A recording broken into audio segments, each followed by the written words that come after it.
Hello, I am Krista, and me and my friends will start a series of us reading things. You can choose what we read, but today I will read a creepypasta. Okay, let's find one.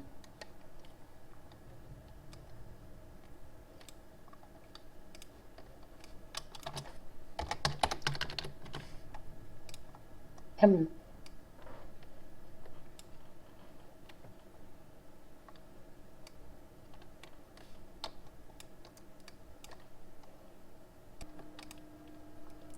Okay, I found one. It's called Jeff the Killer.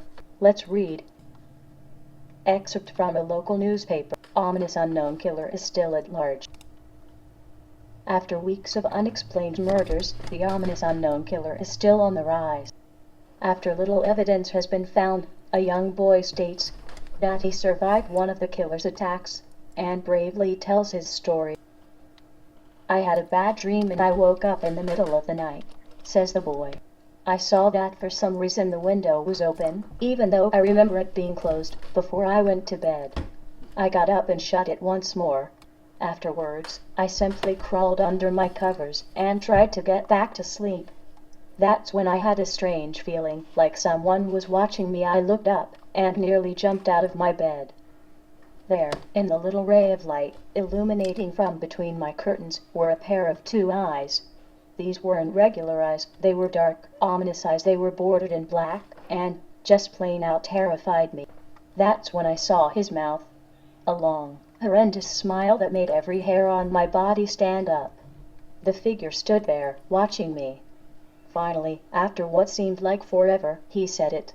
A simple phrase, but said in a way only a madman could speak. He said, 'Go to sleep.' I let out a scream. That's what sent him at me. He pulled up a knife, aiming at my heart.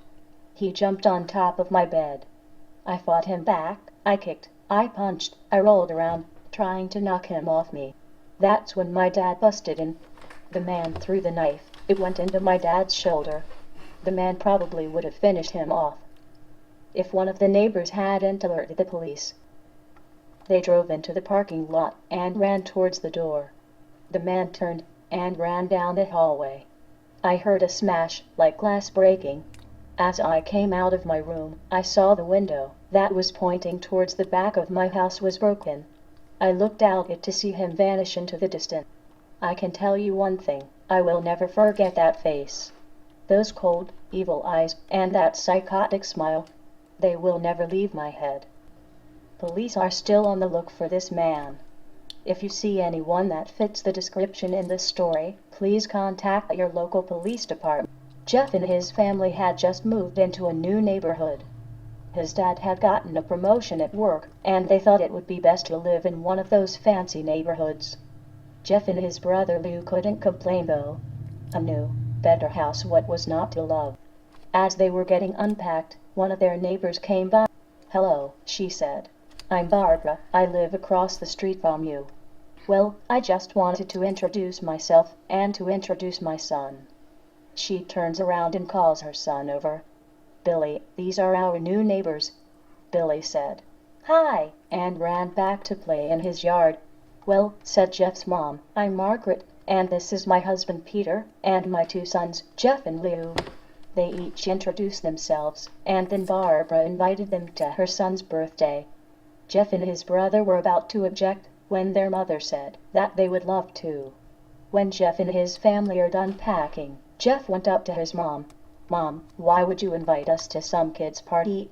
"If you haven't noticed, I'm not some dumb kid, Jeff," said his mother. "We just moved here. We should show that we want to spend time with our neighbors. Now, we are going to that party, and that's final." Jeff started to talk, but stopped himself, knowing that he couldn't do anything. Whenever his mom said something, it was final. He walked up to his room and plopped down on his bed.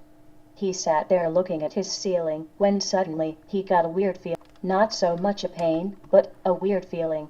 He dismissed it as just some random feeling. He heard his mother call him down to get his stuff, and he walked down to get it. The next day, Jeff walked downstairs to get breakfast and got ready for school. As he sat there, eating his breakfast, he once again got that feeling. This time it was stronger. It gave him a slight tugging pain, but he once again dismissed it. As he and Liu finished breakfast, they walked down to the bus stop. They sat there waiting for the bus, and then, all of a sudden, some kid on a skateboard jumped over them, only inches above their laps. They both jumped back in surprise. "Hey, what the hell?" The kid landed and turned back to them. He kicked his skateboard up and caught it with his hands. The kid seems to be about 12, 1 year younger than Jeff. He wears an Aeropostale shirt and ripped blue jeans. Well, it looks like we got some new meat. Suddenly, two other kids appeared. One was super skinny, and the other was huge. "Well, since you're new here, I'd like to introduce ourselves. Over there is Keith." "Sorry, I kind of messed up my read." Jeff and Leah looked over to the skinny kid. He had a dopey face that you would expect a sidekick to have. "And he's Troy." They looked over at the fat kid. Talk about a tub of lard. This kid looked like he hadn't exercised since he was crawling. "And I," said the first kid, "am Randy. Now, for all the kids in this neighborhood there is a small price for bus fare, if you catch my drift." Liu stood up, ready to punch the lights out of the kid's eyes, when one of his friends pulled a knife on him. "TSK, TSK, TSK, I had hoped you would be more cooperative, but it seems we must do this the hard way." The kid walked up to Liu and took his wallet out of his pocket. Jeff got that feeling again. Now, it was truly strong, a burning sensation. He stood up, but Liu gestured him to sit down. Jeff ignored him and walked up to the kid. "Listen here, you little punk, give back my bro's wallet or else." Randy put the wallet in his pocket and pulled out his own knife. "Oh, and what will you do?" Just as he finished the sentence, Jeff popped the kid in the nose. As Randy reached for his face, Jeff grabbed the kid's wrist and broke it. Randy screamed and Jeff grabbed the knife from his hand. Troy and Keith rushed Jeff, but Jeff was too quick. He threw Randy to the ground. Keith lashed out at him, but Jeff ducked and stabbed him in the arm. Keith dropped his knife and fell to the ground screaming. Troy rushed him too, but Jeff didn't even need the knife. He just punched Troy straight in the stomach and Troy went down. As he fell, he puked all over. Lee could do nothing but look in amazement at Jeff. "Jeff, how would you?" That was all he said. They saw the bus coming and knew they'd be blamed for the whole thing. So they started running as fast as they could. As they ran, they looked back and saw the bus driver rushing over to Randy and the others. As Jeff and Liu made it to school, they didn't dare tell what happened. All they did was sit and listen. Liu just thought of that as his brother beating up a few kids, but Jeff knew it was more. It was something scary. As he got that feeling, he felt how powerful it was, the urge to just hurt someone. He didn't like how it sounded, but he couldn't help feeling happy. He felt that strange feeling go away and stay away for the entire day of school. Even as he walked home due to the whole thing near the bus stop, and how now he probably wouldn't be taking the bus anymore, he felt happy. When he got home, his parents asked him how his day was, and he said, in a somewhat ominous voice, it was a wonderful day. Next morning, he heard a knock at his front door. He walked down to find 2 police officers at the door, his mother looking back at him with an angry look. "Jeff, these officers tell me that you attacked 3 kids. That it wasn't regular fighting, and that they were stabbed." "Stabbed, son?" Jeff's gaze fell to the floor, showing his mother that it was true. "Mom, they were the ones who pulled the knives on me and Liu." "Son," said one of the cops, "we found 3 kids, 2 stabbed, 1 having a bruise on his stomach, and we have witnesses proving that you fled the scene. Now, what does that tell us?" Jeff knew it was no use. He could say him and Liu had been attacked, but then there was no proof it was not them who attacked first. They couldn't say that they weren't fleeing because truth be told they were. So Jeff couldn't defend himself or Liu. "Son, call down your brother." Jeff couldn't do it, since it was him who beat up all the kids. "Sir, it was me. I was the one who beat up the kids. Liu tried to hold me back, but he couldn't stop me." The cop looked at his partner and they both nodded. "Well, kid, looks like a year in juvie." "Wait," says Liu. They all looked up to see him holding a knife. The officers pulled their guns and locked them on Liu. It was me. I beat up those little punks. Have the marks to prove it. He lifted up his sleeves to reveal cuts and bruises, as if he was in a struggle. Son, just put the knife down, said the officer. Liu held up the knife and dropped it to the ground. He put his hands up and walked over to the co. Sorry, I mean, the cops. No, Liu, it was me. I did it. Jeff had tears running down his face. Huh, poor bro. Trying to take the blame for what I did. Well, take me away. The police led Liu out to the patrol car. Liu, tell them it was me. Tell them. I was the one who beat up those kids. Sorry, I meant to it. Jeff's mother put her hands on his shoulders.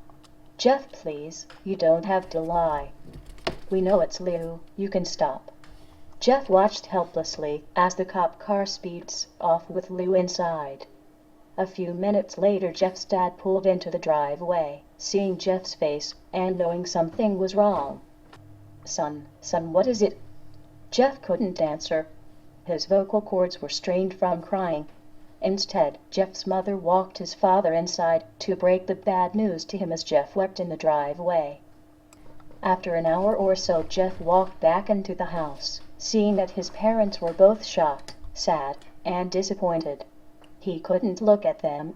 He couldn't see how they thought of Liu when it was his fault. He just went to sleep, trying to get the whole thing off his mind. 2 days went by, with no word from Liu. At JDC, no friends to hang out with. Nothing but sadness and guilt. That is until Saturday, when Jeff is woke up by his mother with a happy, sunshiny face. Jeff, it's the day, she said, as she opened up the curtains and let light flood into his room. What's today? Asked Jeff, as he stirs awake. Why, it's Billy's party. He was now fully awake. Mom, you're joking, right? You don't expect me to go to some kid's party after? There was a long pause. Jeff, we both know what happened. I think this party could be the thing that brightens up the past days. Now, get dressed. Jeff's mother walked out of the room and downstairs to get ready herself. He fought himself to get up.